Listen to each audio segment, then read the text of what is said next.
They're running the Royal Road, but up against the favorites itself. Oh. Will they be able to put a halt to that? Java, Morgana, and Ari changing only up the Ari ban against Optimus. Zac and Azure being banned out by SF5 this time. We have to see if they decide to go for the Zerath ban, considering that Ari already has been banned out.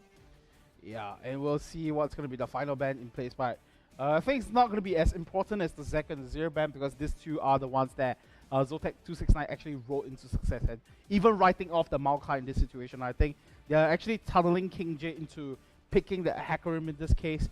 And if they have some sort of answer to that one, then we probably have a really huge game on our hands here. And I was about to say, you know, for Zotac 269, they do have the makings of a championship team.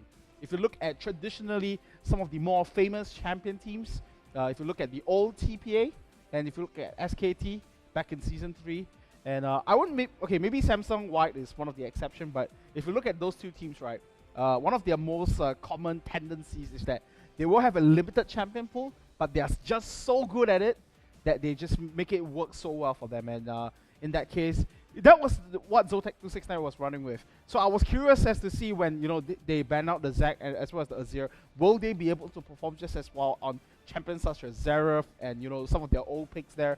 But unfortunately did not happen. So we'll see if they have some of the responses that you know, they need in order to overcome SF5 in that case. So Lissandra will be the first pick from Zotac 269. That is a terrible matchup at the top lane going against the Hackerim, but nonetheless they locked it in for themselves. Lissandra is still a flex pick. You can play in the top lane, you can play in the mid lane. So I would think that 269, they're going to be leaving that for later to decide as to where they will be setting the Lissandra SF5 for themselves, sticking with what worked for them in the previous game. The Rexa as well as the Hackerim, I do believe that they will be looking to pick up the Lulu for themselves later on. At this point of time, I will be thinking for 269, just grab the Lulu, maybe pair that with the Udyr as well, send the Lulu in the top lane to deal with the Hackerim. That's a pretty good answer to Hackerim, Lulu in the top lane, and then have Lissandra play mid lane instead, but that's going to be showing a lot. Or even if they pick the Lulu up here, it just denies so much from SF5, they can just send it to support. Alright, so we do have the Udyr hover over here. Kind of a throwback to the Unicorns of Love game against Gambit Gaming, of course, but fortunately you're not going to see any Udyr action as of yet. Still going to be the Sejuani, and this time it is going to be Zotac 269 that's picking up the Nautilus support. So now SF5, they will be picking up the Lulu for themselves. They're going to be pairing that with the Kalista. So Lulu is a very strong flex pick. He can basically play every single position in the game. I mean, most of the time we see top, mid, or support. But we've seen some unconventional users of Lulu as well. But we are going to be seeing that today. Corki being locked in as well. Lulu Corki is a very strong bully lane. They were able to pull it off rather successfully the previous game. So SF5 not changing much on their side. And 269 changing their strategy slightly. They had the Lissandra this time. They're going with the Nautilus. I do believe that there's going to be support Nautilus coming for them. And we have to see what they will be using to round up the composition. Come on, lock in the Ashe. Complete the Fryer Troll, sisters. Yeah. I don't think Zotac 269 is gonna lock in Ashe in this case. The good thing for them, though, if you think about it, in this case, is that they have a more reliable method to start off fights against Saigon Fantastic 5, which was heavily lacking in that previous game where they dropped it against SF5. Now they just need a few reliable damage sources, I feel. So I think Lucian's gonna be a pretty good choice. I think Shyvana would be a very good pick over here because Shyvana is able to win the lane out against Hackerim. Unlike Irelia, where it's kind of a little bit hit or miss, but they're going to be going for Irelia as well as Lucian. Lucian will be doing a little bit better against what SF5 will be trying to do because he can kite around most of the spells and dodge the knockup that will be coming from Jinky with his additional mobility. But we have to see what SF5 will be picking right now. They can go for a support or they could go for a mid laner as well. Looks like they might be going for a double AD carry composition. Not really sure if that is wise considering that there is a Lissandra, a Sejuani, and a Nautilus on the opponent team. Yeah, we did see a small hover over Cassiopeia though, so we'll wait for the lock-in. And then I'm gonna ask you that alternate universe dimension question. So if they lock in this Ezreal, we'll see a double AD. But what if they locked in the Cassiopeia then? You know, how's that gonna work out for these guys? Yeah, we'll wait for a while though. Wait for the final lock-in because I think they're contemplating. Do we go with a mage Cassiopeia or do we go with a double AD carry? Well, there we go. Here it is. It is the Astro going to be locked, and we see people clamoring around all over the SF5 booths. So they're going to be swapping the champion, so that was not a technical error that they were facing. Is going to be double 80 carry composition. They showed us this a few times before, but that was with a double support as backup. And against 269, they have some pretty decent hard engage against them. I mean, we've seen us do this a few times before. I'm not a big fan of it, because there's just so much room for error when you play such a composition. That's true. Especially against that of Lissandra Sejuani. What they used to do is that they would dance around the front, and they would send only 180 carry in at a time. So they would send minus in as bait, force the opponent to blow spells onto minus, pull him out of that, and then Optimus will come in as cleanup. Yeah, that's right. So that should be primarily the strategy that SF5 is running in. But I'm going to ask you the alternate dimension question now. What if they have locked in the Cassiopeia? How would the team dynamics change off of that? Same problem, different champion. It's just that she's got less mobility to cut in and out of team fights. I mean, Astra still skills pretty decently as well. Both have a pretty decent, good mix of damage. And Astra, I feel, actually is the better pick in this case if they want to go for such a strategy. But I was actually thinking maybe going for another champion in the mid lane. Maybe you go for the Vladimir in the mid lane that we've been seeing a lot of. Or perhaps go for even the Oriana to fight the Lissandra. I realize you're a big advocate of Vladimir. You know, you've been calling Vladimir, but we haven't seen... I mean, this is the first time I said it the entire cast so far. Okay. It is a meta champion that's been moving around, and in the scrims that we have been practicing with the local teams that I've been working with, Vladimir has been working out pretty much because he doesn't really lose any matchups really hard, and as long as he reaches the later stages of the game, he just kills into this ridiculous monster. And considering that the opponents have gone for a Nautilus, a Sejuani, 2 tank options for themselves, they're going to have quite a lot of difficulty locking down that Vladimir. Or you're just waiting for the playgroup moment. That works as well. I'm doing bonus. the analysis today, so that's not my job. So. Alright, so Zotac 269 going to start things off on the blue side. Like you mentioned, bigger and better success rate for these guys on the blue side. And not going for the deep invade this time around, so going to go for the defensive start. And probably won't see any sort of lane swap situations come back around. And I believe that's going to play in the favor for SF5, especially up in the top lane, when you have this Hackrim go out against the Irelia. Jinky making sure he can pass his physical fitness test over there, spamming those push-ups. Oh my. Gotta do lots of them in a minute, man. As many as you can. That's right. Push That's all the way down, point. make sure your chest is within the fist from the ground. Push all the way up, lock your arms, and then that counts as one full cycle of the push-up. I don't think Rek'Sai needs a physical examination test. If anything, she's pretty superhuman. So she's able to just create a tunnel out of nowhere and just burrow through it in a matter of like... That's what she's gonna do all those push-ups, man. Gotta get an arm strength to rapidly dig through those tunnels, appear on the other side, and then get the knock-ups. Can't skip arms day, man, for Jinky. Alright, so we're gonna wrap around. Jinky's gonna move towards the Grom cam, I believe. Speaking of that, I do believe Jinky skips legs there. I mean, just look at Rek'Sai. The legs are so thin, so out of proportion. Skipping legs day, man. Come on, Jinky. Gotta do what you need to do, man. Alright, so Jinky. SF5. Yeah. This time they are the ones facing a lane swap scenario. 269, they are the ones to initiate. Let's see how well 269 will be able to pull off this strategy. I do think that, you know, the lane swap coming in from Zotac 269 is much more appropriate. Is Azizi gonna die to the camps again? So I don't think it cleared out the Crocs. Yeah, he's not gonna go for the Crocs, man, but he's just gonna go to the Razor Wolf camps and gonna just spam that Q away. But the Razor Wolf camp actually does a lot of damage if you can't clear the small ones quick enough, and he's actually taking up so much damage. Has decided to back off for now. Trying to, you know, just stay relevant just by, you know, taking out the small Razorbeaks by itself.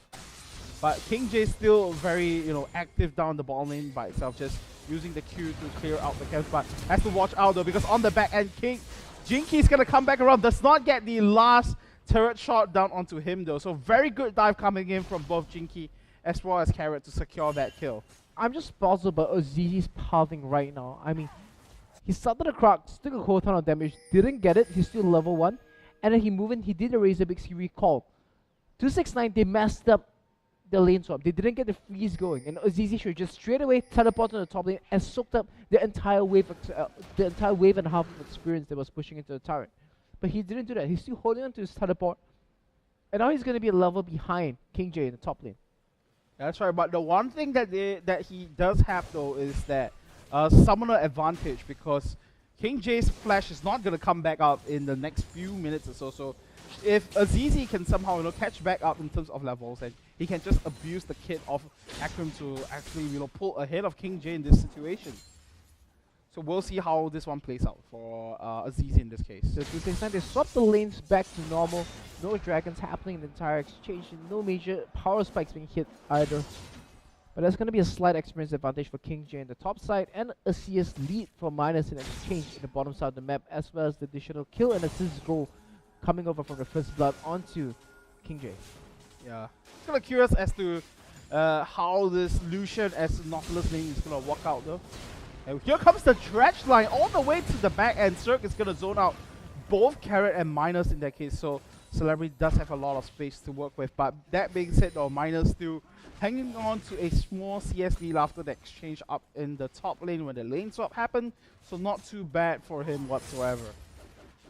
Now Astral against Lissandra over here. Both will just be shoving out the wave against each other. Optimus, we're trying to find poke wherever he can, but I do believe at these early stages he's just going to be saving those spells to get the CS down so the Beyond doesn't sharpen too heavily into the turret. Yeah, I do believe that SF5 in this particular set should be working towards the objective game right here, because the one time that we saw Optimus actually play Azrael, it was he was pretty active in just using the True Shot Rush, clearing out the side lanes, and to let the rest of SF5 group up and then start to execute that strategy like you mentioned earlier. Minus being the one in the front to bail out all the skill shots, and then Optimus just coming in from the back end to clean up team fights afterwards. Oh, Azizi trying to bait King J forward over here, but the wave is pushing out. That's going to work in his favor. He hides in the brush over there. The Rek'Sai, Jinky not really having the full amount of patience to go for that one. That could have been a rather solid gank. King J, this time he gets faster, free pass on this one. Yeah, I think he just realized that he's wasting a lot of time up in the top lane to camp out for Azizi, while Heaven's just having a lot of other spare times to farm up for himself. We start to see that CS differential coming through and that experience lead for that short wall as well. Jinky wrapping around to the top lane again. So will we see him go for the dive in? He's gonna go. Here we go now. The combo down onto King J. A lot of crowd control. Just lay down to him. The ignite does go down as well. Jinky secures the last damage take off of that one. Reminiscence to game number 2 again. Seeing King J as well. Oh, sorry. Seeing Azizi as well as Jinky work those crowd controls, chain that together, and securing that kill for themselves. Just beautiful to watch. Carrot now in a bit of a positioning error as Cirque gonna drag him back in with the dredge line. But no damage whatsoever, so no kill threat as of yet. I mean, usually in those kind of scenarios, that would have resulted in a kill in the support back in the era when people were playing Lee Sin, when people were playing Jarvan. But now as the meta shifting to these tank junglers, the skirmishing powers over this vision is going to be dropping a lot more. So even though the catch comes down from Surf, the fallout from Heaven just isn't going to be there to find the kills that might have happened if he was playing Lee Sin or maybe Jarvan.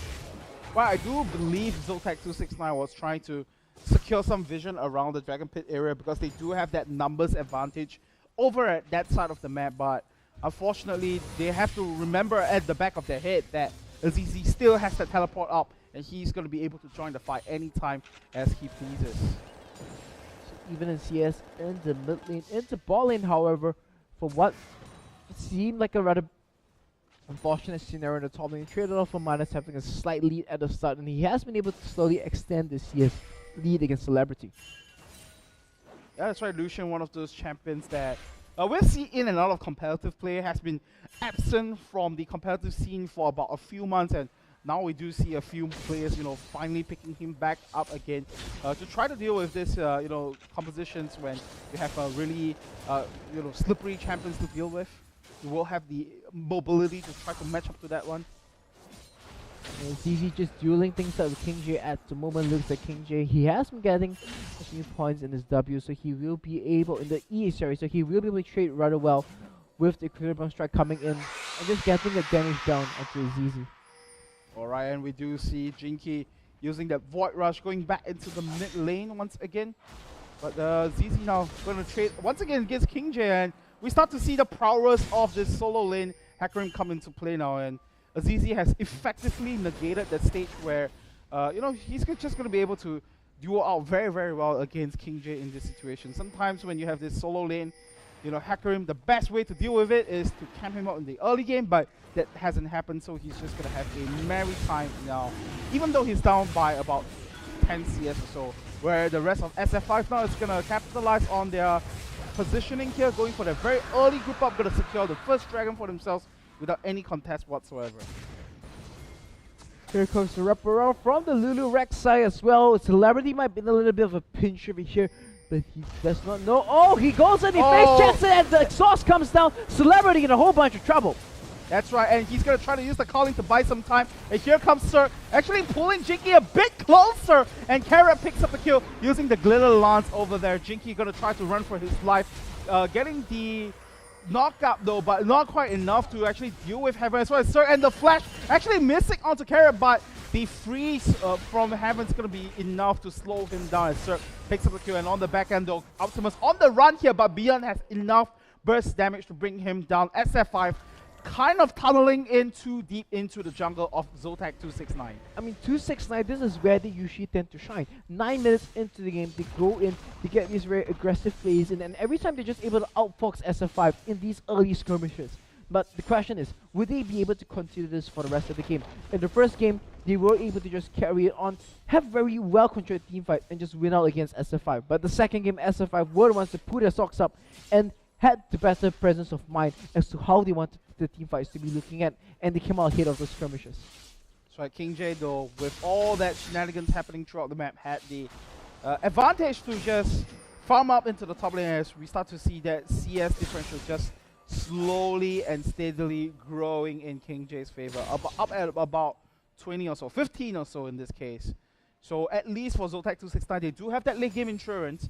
They do have reliable ways to engage onto SF5. So now they just need to play their cards right. Jinky once again heading up into the top lane. He knows that he wants the Hikarim to be ahead of the Irelia. Is he going to go for his spotted out by the ward already? King J a little bit slow to respond to that one. Just to blow his flash. Yeah, but I do like that flash, that preemptive flash. He knows for a fact that Jinky is going for him, not going to waste time whatsoever. Going to prevent any sort of CC chain coming through from both Azizi and Jinky. He was on the receiving end from one of that, the very first blood coming, but he's still channeling onto that one though. Very surprising movements coming through, but we will see Heaven picking up the return queue though. Jinky gonna try to use the tunnel to get out of there, but Heaven's gonna try to chase in, gets the freeze in, and will we see him chase in some more? Does not get the Arctic Assault down, but that final take of damage from the Flare of the Northern Winds is gonna be able to secure the kill for Heaven. So 269 once again punishing SF5 when they tried to get aggressive, they tried to go for the dive from the top lane, and 269 on point with the response. Heaven baiting it out very well and getting the ultimate, locking both members under the turret. I'm just not sure if it was intentional for Heaven in that case, because if you think about it, King J blown his flash. He had no reason whatsoever to stick around the top lane for so long, with Jinky and Azizi having that potential to dive him under the turret. But Heaven was able to come back around, use that ultimate, and then pick off that 2 kills off of the death of King J in that case. But in the middle lane over here, Optimus is starting to struggle a little bit, considering that he had the opportunity to counterpick this mid lane matchup. I have to say, rather disappointing play as compared to RV previously. I mean, when you get this counterpick matchup, you should be the one to be putting pressure onto 269 and not the other way around. He gave a solo kill, and now he's sitting 20 CS behind his opponent. Yeah, we'll see Azizi perhaps in a bit of trouble here. 3-man strong coming into this one. Azizi has no way to run. King J picks up a kill for himself, but that's going to open up some space for the rest of SF5 to trigger onto the mid lane here. Here comes the ultimate from Nautilus to actually buy some time for the rest of Zotac 269 to come back around single-handedly. Zerg manages to defend the mid lane turret. Very interesting play. That is the strength of the Nautilus support, because the E just does so much damage. You go in there, you get 2 procs onto the ranged minions, and then suddenly they just disappear. And he coupled that together with the death charge as well to ensure that the entire creep wave was cleared out. And that was how he was able to stop the push from happening. And I have to say, 269 somehow, when they are on the blue side, they're just able to make all these plays happen. Somehow the architecture of the map is just working in their favor. The blue side power for Zotac 269 just enabling them to make plays all around. Well played. And Celebrity as well as Sir regrouping now down the bottom lane. We do see Heaven looking to get the wraparound onto Optimus, but he's going to get spotted out by the wall, of course. So I think this point onwards, we're going to see what happened in games 1 and 2 here, with Zotac 269 just grouping very early on when they know that they have that slight advantage, just forcing the fights down onto SF5 when they feel comfortable enough. Well, for the side of SF5, they are trying to be looking for this Trinity Force, Trinity Force composition. They have that on the Hacker, they have it on it as well as the Corki. And we already see the Saigon just rushing for the Frozen Heart to try to mitigate that. Power spikes coming in from SF5. CZ gonna get a bit of a damage chunk down onto him, but don't think it's gonna be too concerned whatsoever. Does have that W to sustain himself back up. King J fighting in the minion wave though. Not too sure that's gonna be the wisest of choice, but here comes Heaven with the wraparound on the back end. Very good flash comes around as well.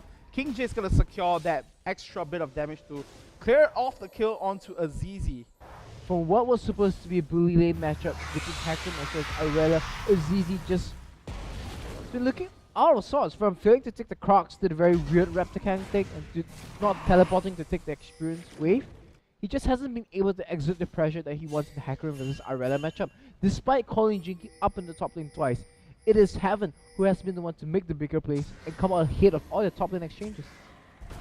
Right, so looking to replicate the tanky jungler results, even though Zac was taken away from him in that case. And right now we do have Zotac 269 moving towards the Dragon Pit, and a huge flash gets a 3-man knockup. Cirque looks like he's going to be the first to fall. The dash shot comes back around, but here comes King J on the back end, securing the kill onto Jinky, and Optimus is going to be the next target over here. Will he be able to take down King J? Yes, he does. And now Beyond is in so much trouble. It's going to be Carrot that picks up the kill on the back end over here. Heaven now going to try to chase down to Azizi, dealing a lot of damage. Azizi tries to bring down Celebrity, but Heaven was going to be there to back up his AD carry in that case. Minus now going to come back into the lane here. Will he choose to dive down onto Celebrity? I don't quite think so, but he's just going to zone him off with that, well, hold on. We get the Razor Pick joining the fight as well, so everyone wanting a piece of action off of that one. But a very interesting fight, and it was Saigon Fantastic 5. They kind of patched their wounds a little bit with that, couple of kills that they secured for themselves. It was a 3v3, and SF5, it looked disastrous from that first with the huge Lissandra ultimate coming in, followed by the Sejuani, but minus! Oh, Death Charge, man, just doing a lot of damage, and Jinky getting the final smite down. Celebrity coming in with the calling though, does pick up the kill onto Carrot, and now Jinky is gonna be the next to fall. Heaven picks that one up, so they give up the dragon, but Zotac 269 picks up the return kills. I mean, I think teams at this point in time, they need to start recognizing that it's not worth to give these kills for dragon anymore.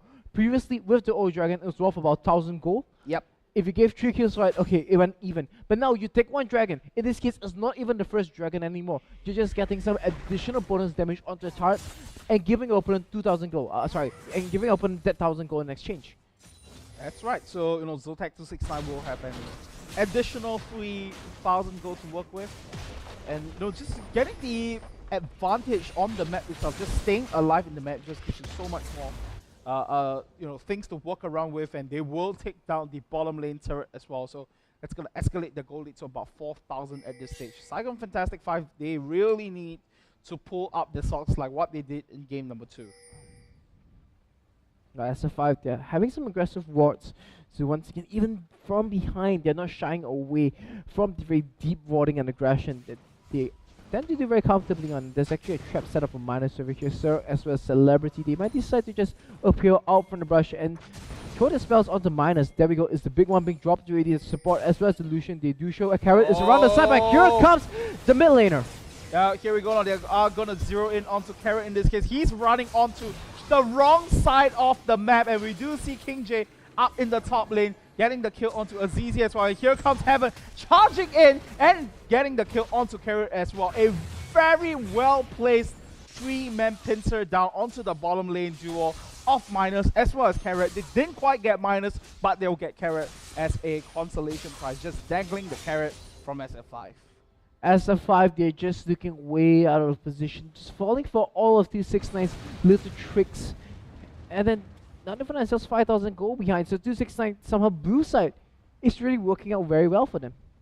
Yeah, that's right. 5,000 goal lead, like you mentioned, and King J getting the solo kill up in the top lane as well. So kind of was on the back seat in the first few minutes or so, but has recovered since then. 4 kills for himself now, and the biggest player in this case having 6-0-5 with that early Frozen Heart to negate a lot of that Triforce potential that you mentioned earlier. And of course, not to mention the Cinderhawk outbreak. So a lot is just very tanky right now. We'll be able to soak up just the bulk of the damage that SF5 throws at Zotac 269 at this stage of the game. But for SF5, they're still not out and down for the count just yet. It was this type of composition that they were able to turn around a 7,000 goal deficit against the other semi-finalists in Serious Gaming Legends in Phase 2 of the GPL. They're playing a similar composition, both compositions with a Lulu as support. They had the Corki, they had the Astral as well. Yeah, I do agree, and I do remember that game as well. The problem with that game was that IFG Legends in that particular set wasn't able to push for the objectives fast enough. Optimus. Yep, so we'll see Optimus getting caught a little bit in this case. Gonna get taken down by the Frozen Tomb as well. Jinky getting knocked up into the air, and here comes Heaven charging in to follow up as well. The freeze is gonna help slow things down for the rest of the team. Heaven picks up yet one more kill. Minus now is going to be the next target here. BL's going to chase in as well. Cirque picks up the kill onto Minus right here. King J on the back end joining the team now. And Zotac 269 looks to push forward. They have the numbers advantage over here, and they are looking to close off the objectives here. I just wonder what will SF5 doing? Optimus just pushing down the mid lane, finding himself in an extended position without any surrounding walls to spot such things from happening, and they get punished for it. Right, Zotac 269 not repeating the mistakes of IFG Legends when they had the lead. So I do like this gameplay right here, just recognizing for the fact that they have the kills and numbers advantage and going for the objective straight after that. Very, very stylistic from them, to say the least. 10 kills advantage now for this guy. Kind of very similar to game number 1 as well. At the 20-minute mark, secure a big number of kill lead and turret lead as well, and then just smother off SF5 past that stage. Making it count when it happens, and that is 269 strength. Definitely, they weren't really the most flashy team, the most notable team. Many people took them out for the count even in as early as Phase 1, and here they have SF5 against the ropes. They might be taking game number 3 over here. It is 8,000 gold, very comfortably in their pockets at the 20-minute mark. That's somewhere you do not want to be if you're in SF5's position. That's right, and that's coming off of the equalizing game in game number 2 as well, so that is definitely going to hurt their morale for a little bit. So we'll see what's the countermeasures that SF5 has put into place. But the thing about this double AD comp is that whenever you start to fall behind, I do feel like you start to just fall rather drastically, because you want your AD carries to farm up as much as you can in the early stages. And even though if you look at the numbers right here, Optimus is not falling behind by too much, but he's definitely going to get delayed in terms of his build. And even for Minus as well, 0, 2, and 5 hasn't been able to pick up any kills whatsoever. Here's the real problem for SF5. You play Hackerim against Irelia. That's just supposed to be a one-sided stomp in the favor of Hackerim. But they weren't able to make it happen. They weren't able to get the bully down onto the Irelia. And at the moment, we actually saw King J get the solo kill onto ZZ just now. And this is when things start to become really problematic. SF5 might be caught out here again. Sir comes in, gets the hook in. Yeah, that's right. Here we go, Frozen Tomb onto Minus as well. The depth charge gonna zero in onto Minus. A lot of damage just thrown down. He still survives though with the Wild Growth. Heaven is gonna be able to back off that one. They took one too many turret shots off of that. So Saigon Fantastic 5 gonna defend their top lane turret for now. A lot of flashes coming in from both teams at the moment. Only King J still is holding on to his flash. Liberty, the AD carry, still has his flash. However, Minus, the next time a fight breaks out within the next 5 minutes, he will not have the very important summoner spell available for himself. Yeah, I do feel like that was slightly miscoordinated from Zotac 269. They should have collapsed down onto SF5 a little bit earlier if they wanted to go for the dive, but they took too long to do that, so SF5 was able to regroup and then to protect the person that they were targeting down though. In that case, it was Minus. So right now, both teams know that Dragon is coming back up alive, so will they challenge Zotac 269 in this case though, because they do have that supreme, positional advantage in this case. 7,000 gold hit is 269. In fact, Jinky doesn't even want to contest this one, just uses the Void Charge. The Void Assault, sorry, to move into the top side of the map. Saying, I've got no business here, you guys can have the dragon.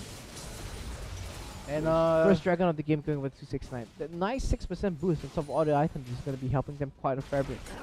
And you know, it's important as well because you stop that third dragon that SF5 who have gotten for themselves. They are already quite mobile as a team. So now denying that extra 5% movement speed is just going to make sure that Zotac 269 can catch up to them as much as possible. You can imagine in the previous skirmish up in the top lane, if SF5 had that 5% extra movement speed, they would have been able to you know, pull out even earlier than before. So at least Zotac 269 slows down the overall squad for SF5 at this stage of the game. Baron looks to be the area of contention for 269 at the moment. SF5, let's see if they really better respond to this one. Jinky! Oh, barely escapes that. That's right. I think both Cirque as well as Heaven expected that dredge line to actually hit, but didn't quite do so, so Jinky will be able to live to tell the tale another day. So right now we do have both the top laners lurking around the bottom side of the map. As we have seen King J actually constantly winning out in this particular set of matchups. Will he be able to do so again? Not too sure about that one because it is against a inner turret, so more damage if he chooses to die for this one. Rest of 269 grouping around the mid side area here. So they're choosing to rotate either between the top side turret or the mid lane here. The Iceborne Golem has been completed by Astro, so that's going to be helping him kite through these fights a little bit more. But when you're up against a Lissandra, if you get blown up instantly, it just doesn't matter. Right, TJ's gonna land a few auto attacks down to Azizi, chunk him down for a little bit. So Tech 269 a bit undecisive, or rather indecisive, in this particular case here. They don't really know what to do. Do they want to move up to the top lane, or in fact shove up the mid lane? Still hasn't been able to decide what to do here, and that's actually giving a lot of time for SF5 to farm out. Because one moment they are not getting anything, it just means one extra moment for SF5 to work with to come back from this deficit. I think they're just going to be waiting for King J to be able to bully Azizi in the bottom side of the map, or perhaps force a teleport from him to a very awkward situation, and then they do not really want to be engaging. So alright, fair enough. So Tech 269 just gonna move around the jungle area, secure some vision for themselves, deny the jungle camps of course, and to at least build themselves with a couple of extra camps, secure the goal for themselves as well.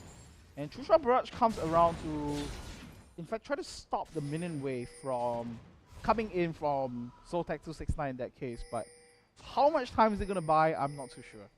multiple members do show on the bottom lane. Let's see if 269 pulls the trigger onto Baron. Not enough members in position just yet, so they all back out of that one. 26 minutes into the game only. They don't really have the damage that you really need to shred down the Baron that quickly. No Blood or Rune King on any member, so wise choice with 269.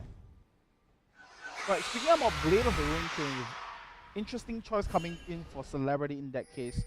Not going for anything else, but instead gonna go for that Phantom Dancer. Heaven takes a huge chunk of damage, clearing out the ward that SF5 has placed down, so Optimus definitely punishing him in that case.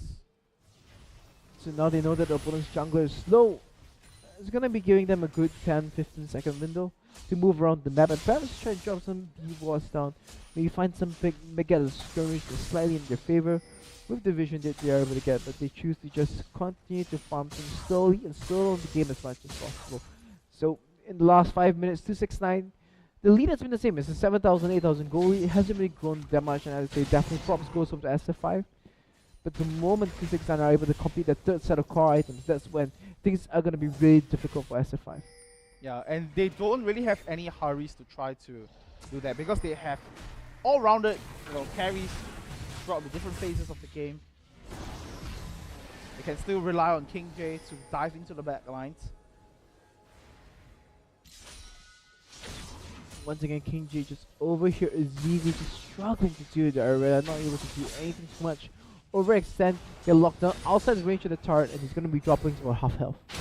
But, oh, Miner's getting caught in at the top side of the jungle though, so that's going to open up a huge window of opportunity for these guys to take down the top lane second tier turret, and I think both teams were just waiting for an opportunity like this to work with. So right now, tries to go in. that's when he tries to go in, does get a couple of crowd control spells blown on him, but Zotac 269, I think they are going to be focusing more towards the turret right now, so that is going to go down on his own end, and Heaven's going to dive in onto Jinky in that case. Beyond tries to come in with the claw as well, but does not quite get the lockdown here. But Zotac 269 would be happy with that result right there, taking the red buff in the process as well. So now the 7,000 gold has gone up by another 2 to 9,000 right now. Very solid gameplay coming from 269, just systematically denying SF5 the map and finding the fights that they want with the skirmish and catch composition.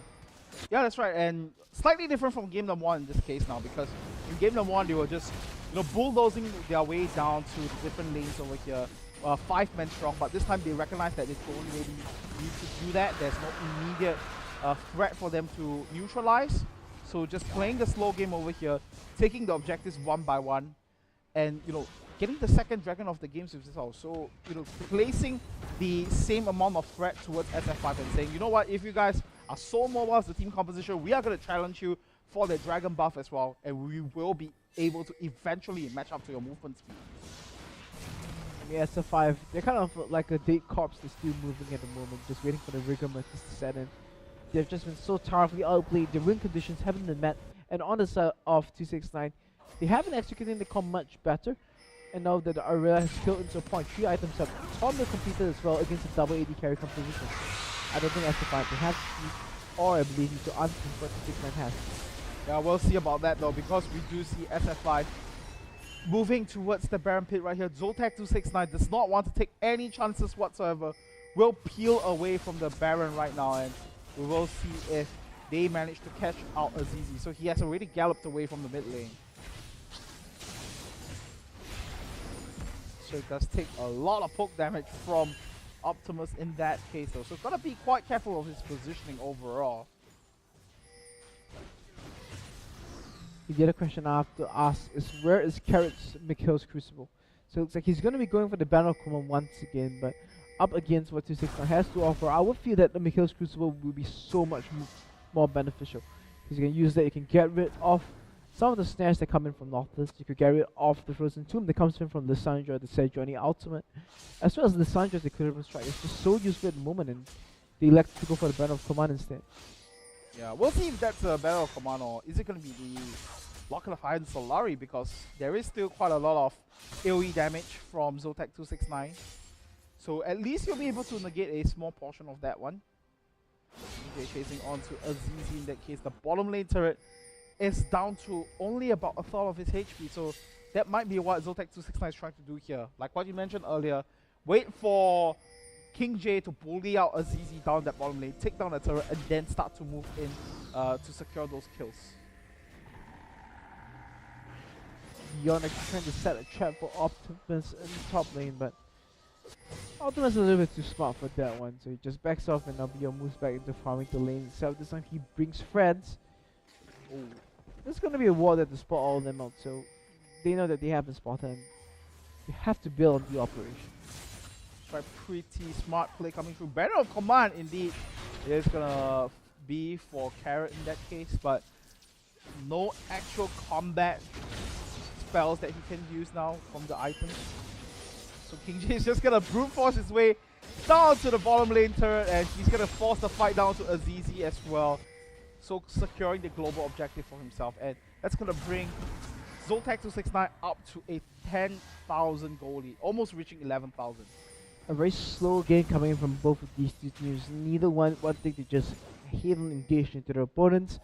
Zotac 269 respecting the disengage from Lulu and the knockouts coming in from the Rek'Sai as well as Hackerim. So they can't really go to ham onto the SF5 squad, and SF5, they know that they are behind and they need to try to force this into a 50-minute game, get every basic slotted and perhaps try to turn it around then. Yeah, that's probably what SF5 is thinking of right now, and Optimus is definitely going to be the main man to watch out for because he's probably one of the guys with the most amount of damage stacked up on his end, and going to try to use that true shot barrage to shove out the sideways and to prevent any sort of split pushing attempt from Zotac 269 as our cameraman is now showing us that buffed up, huge model, Heaven. This elixir of iron for himself, and looks like they really clear out the vision. There we go once again, just poking at Baron to get him to harass her. The opponent team. XJ once again just sent down to the bottom lane to split push by himself. Will we see any fights come around? Zerg getting caught out in a super awkward position. Gonna get taken down by Minus in that case. Optimus now using that Iceborne Gauntlet, and this might be the chance for SF5 to grab something off of the map. They are moving towards the Barret in this situation. Will they choose to do that though? I don't quite think so. They are still quite far behind in this scenario. There was just unnecessary risky coming from Zerg. He had no reason to be studying such a forward position, and as a result, without the backup of the rest of his team, SF5 they found an easy pick off, and it's a nice padding. It's a nice padding for themselves. But it's not going to change the fact that they're still 10,000 gold behind. Yeah, that's right, So Zotac 269 still has a pretty firm lead for themselves, and gonna move towards the Baron once again. And Azizi now might be in a bit of trouble. Kara is gonna be there to back him up. The exhaust comes around onto King J. Azizi gonna look for the chase here. And here we go, the Equilibrium Strike's gonna come through. King J gonna run away. The Onslaught Shadow gonna push King J back. And right now he's in a whole ton of trouble. Ignite goes down to him as well. Gonna get slowed down by the Iceborne Gauntlet. Optimus looking for the final tick of damage, but the Barret has been secured now from Heaven. It was the sacrificial lamb all along. The 269 just outsmarting the opponent, just splitting them, forcing the 1-4 against it. They knew that Arella could not be out-dueled 1v1, so they forced SF5 to draw multiple members into the bottom lane, and the moment that happened, they just collapsed in onto the Baron itself, picked the Baron Nashor, and that's going to be giving them a good buff to start their steam at the base. That's right. SF5 gonna try to take down the Dragon Force themselves as well. We know for a fact that Zotac 269 has already backed up into their base right here, so it's gonna get that extra bit of movement speed to work with, to kite around, and of course to chase down like what we saw, the extended chase down from King J from the bottom side of the map to the red side jungle of SF5 here.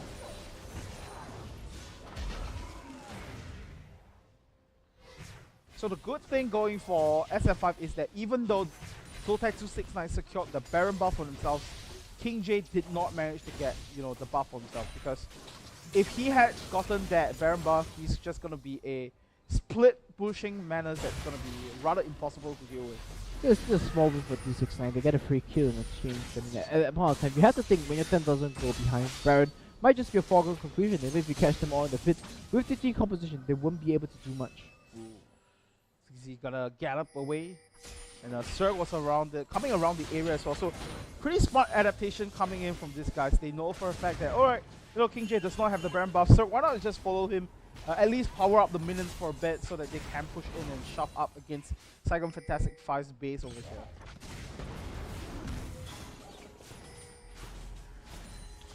Looks like we're going to be in for a little bit of downtime while we wait for 269 to regroup, and then we're going to be seeing a siege using the Baron buff.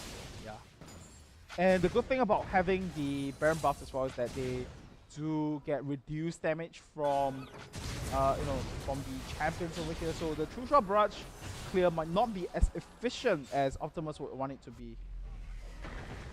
When you have the huge minion around your side, so we'll be increasing his armor and armor stats. So Kali comes around. Here's the creep wave. But looking to definitely seat up in their own favor, and in the top lane we do see the minions doing the work for SF5 now. So there's a red color wave being pushed on the side lanes, but now the bottom side is going to be pushing in 269's favor. Azizi on the side game 0 and 5. He's struggling to get his third item at the 40 minute mark.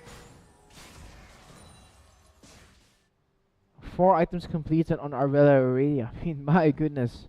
3 armor items and a Trinity Force. Any of these champions, if you aren't doing magic damage to her, you're gonna be taking more damage yourself than you see. So that's the prowess of the, or rather the weakness of double AD carry comp in this situation, as we do see Saigon Fantastic 5 slowly forcing their way down onto the different objectives against Zotac 269. They need to really group up though. This is probably a positional advantage. We do see King J actually buying a lot of time for the rest of the teammates over here. Minus Azizi as well as Optimus all getting stopped in. The TP now comes around. Oh, but it does get cancelled. The teleport. Oh, getting cancelled around, and Zotac 269 will get the turret, inhibitor turret for themselves, as King J now gonna chase down to Azizi. Minus might just come in to join the fight here. Ignite's gonna come back around. The onslaught of Shadow not landing onto King J, but it is gonna be the Ignite that picks up the kill. Zotac 269 gonna look to chase down both Azizi and Minus in this case, but we do get the recalls now coming around.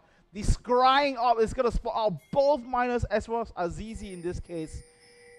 They might just get pincered over here, taking a long time, and a huge glacial prison is gonna lock up both members, as it's gonna be Beyond as well as Heaven picking 1 kill apiece. Very good chase from Zotac 269, as now they open up the base for themselves as well. But Saigon Fantastic 5 not too deterred off of that, while Optimus as well as Carrot pushing on towards the mid lane turret. They have enough wave clear on their own sides to actually, get that turret off of themselves. Optimus doing a great job of buying time and securing global goal for the rest of the team. But Zotac 269, they do not care whatsoever. They are not even gonna wait for the minutes. They are gonna push straight towards the bottom lane inhibitor right here. Jinky gonna dive in to try to buy some time, but he's gonna be the sacrificial lamb over here as Beyond picks up the kill onto him. King J now gonna TP back into the base here with home guards as well. So this is gonna be a 5-man strong push over here with 3 members down on the side of SF5. Optimus just doing so much work, using the Ashborn Gauntlet procs to get some area of effect slows coming down over here. Azizi now on the back end over here, gonna try to fight. Onslaught of Shadows coming back around, and they might be forced off over here. Beyond gonna chase in on the back end. Optimus taking a lot of damage, but the rest of SF5 is gonna chase in. 4 for 0 now, as SF5 is gonna defend the base. It is a 4 for 0 for SF5. That helps them close the goal gap a little bit, but when you're 2 inhibitors down and still 7,000 gold behind, this is going to be a very tough stretch up against a very skilled up Astral as well, up against a very skilled Irela, as well as the Sun. Very unfortunate for Zotac 269 in that case. Was looking for the game-winning push, but unable to secure that in their favor, as Optimus really doing so much work for SF5 to keep them alive in this case, pushing it down the mid lane second tier turret and then moving back into base to buy time for the rest of the teams to come back around with the death timers. Scuttle mechanics. As Rexa, you can't miss any of this, so very easy kill the Scuttle coming in. Congratulations to Jinky. Securing that extra bit of vision around the Dragon Pit as well. So if Zotac 269 moves into that area, at least he won't know. Dragon has respawned. We have to see if any of these teams decide to approach this objective. Looks like SF5. The other ones just grab initiative onto the 269. They know that they have the turret disruption. They have the bonus damage. They're gonna give the objective to you because you've got a huge hole in your mid and your bottom lane. They're gonna push the top lane. Zotac 269 has their eyes set on bigger and better things. Was grouping around the Baron Pit, but like the Nexus, that's what they focus on right now. That's right. Gotta focus on... Gotta win the game. Gotta win the game, man. Because like 7 dragons, nobody cares if you can't kill the Nexus. Exactly, as right now Zotac 269 gonna regroup in the top side. That is the only Nexus, or rather the inhibitor that's left standing. As mid lane and bottom lane is definitely gonna push by themselves naturally in the favor. So gotta buy some time. Perhaps, just baiting things out at the Baron Pit right here to divert the attention of Saigon Fantastic 5. Optimus still at the bottom lane, so this is a 4v5 fight over here. Here we go now, also Shadow gonna come back around. Did we get a steal? No, not quite. It's gonna be Celebrity that picks up the Baron, and SF5, we do see some of them collapsing down onto Zotac 269, but Heaven is not now going to come back around. Carrot going to try to run for his life, but he's going to get pincered down and caught on. Zotac 269 Celebrity picks up that kill as well, making it a 3-for-1 exchange. Optimus still trying his best to fend off against the minion waves right here, but I believe this should be the nail in the coffin. The second Nexus turret is going to follow as well, and this game, after a grueling 44 minutes, is going to go over to Zotac 269. Your record on blue side continues somehow, someway when they start on the left side of the picks and bans. 269, they show up and enforce. They out-skirmish SF5. They were able to take an early lead and they just simply crushed them through all the way, having a 10,000 gold lead at about 23 minutes. Yeah, so showing the rest of the world that they are not a one-trick pony. Gonna be able to use this engage-heavy composition to work out for these guys. And, you know, proving to SF5 once again, you know, saying, you can take away the Zac, you can take away the Azir, we will be able to take the victory away from you nonetheless. So, bringing the series now to 2-1, making it a match point for these guys. Will we see the new guards overcome the veterans, Saigon